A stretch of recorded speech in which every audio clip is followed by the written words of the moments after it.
right, Greg Pikel, it's the Penn State Blitz post-mortem here after the Yes. Michigan State loss. Very surprising.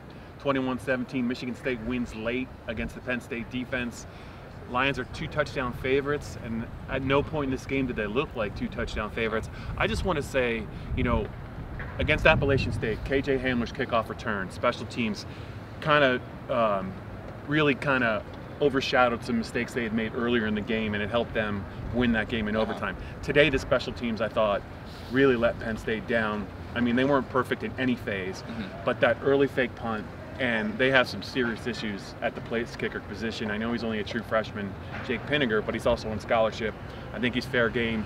What did James Franklin say about the place kicking job afterwards? Yeah, just to touch on the punt quick, James Franklin said that Penn State practiced for the fakes all week and prepared for them, and that they were supposed to have somebody in the spot where that play ended up working. Instead, the player who he didn't name, went backwards like he was going to go block for a punt return. By the time he turned around, it was too late. That's how Franklin explained that. As for the place kicking, he obviously is not happy with it. I mean, I'm not sure how he could be. Jake Pinniger, you called it right away. The 20-yard field goal had about that much room to get inside of the upright.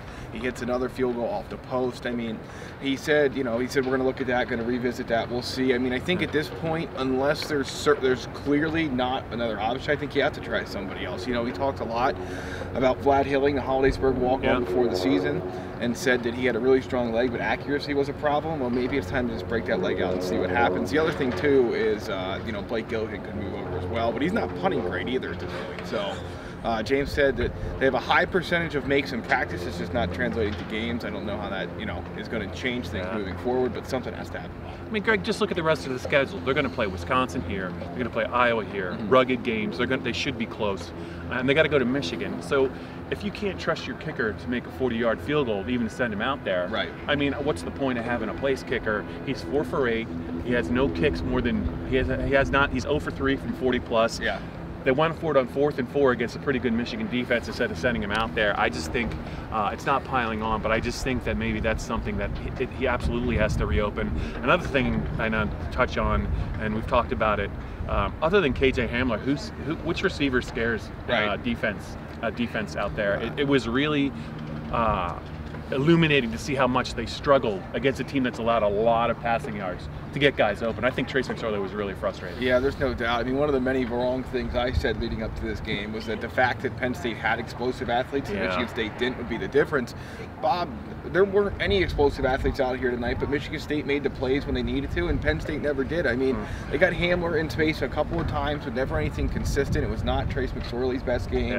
I mean, one time he steps up and throws it into a lineman. One time he steps up on the 4th down. You mentioned that he trips and falls, and a turf monster got him. I mean, it was nobody's best game, but that's the problem at this point. The receivers that Penn State has, that it makes the fade to Juwan Johnson even crazier. I mean, not that it had any chance to work at all, but was he going to catch you even if he did have a chance? It's not a great situation. I go back to something that's been talked about, and Penn State's got some athletes on defense, but they don't have some erasers on defense. They don't have a guy that can turn the game.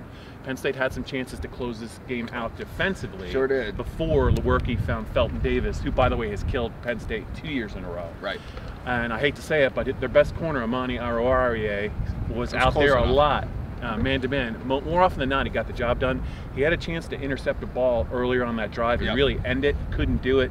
He was emotional afterwards. But who on this Penn State defense is going to step up and make plays the rest of the way? Yeah, I thought Sharif Miller was really trying hard tonight. But again, as it's been sort of throughout his career, there will be games where he is like a magnet to the quarterback. But more often than not, he's just almost there, and then it gets thrown, or then it gets, the guy gets away, and it's just, you wonder who is that guy. Garrett Taylor dropped an interception that could have sealed the game. Or as you mentioned, Monty dropped one that could end the game. I mean, the problem is, where are these guys going to come from? They just don't grow, suddenly jump out and shock you. We're at this point, we're how many games into the season? At some point, you are what you are.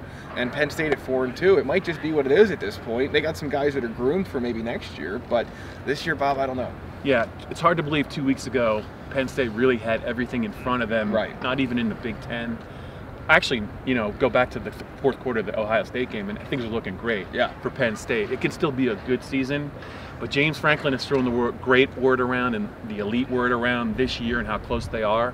Penn State's neither. I think the best they can do is be good, and 11 wins is possible, but looking at the schedule, Greg, how realistic is it? It's going to be tough. I mean, I think, you know, by the time you watch this, we'll know what Michigan, Wisconsin did and how that game sort of shaped the rest of the season. We'll have a better feel for those two teams when Penn State plays them, but I think we know what they are. They're tough, physical football teams that don't give you a lot, and right now Penn State needs a lot, it seems, and it's not creating its own luck. So, I mean, is 11 wins realistic? Sure.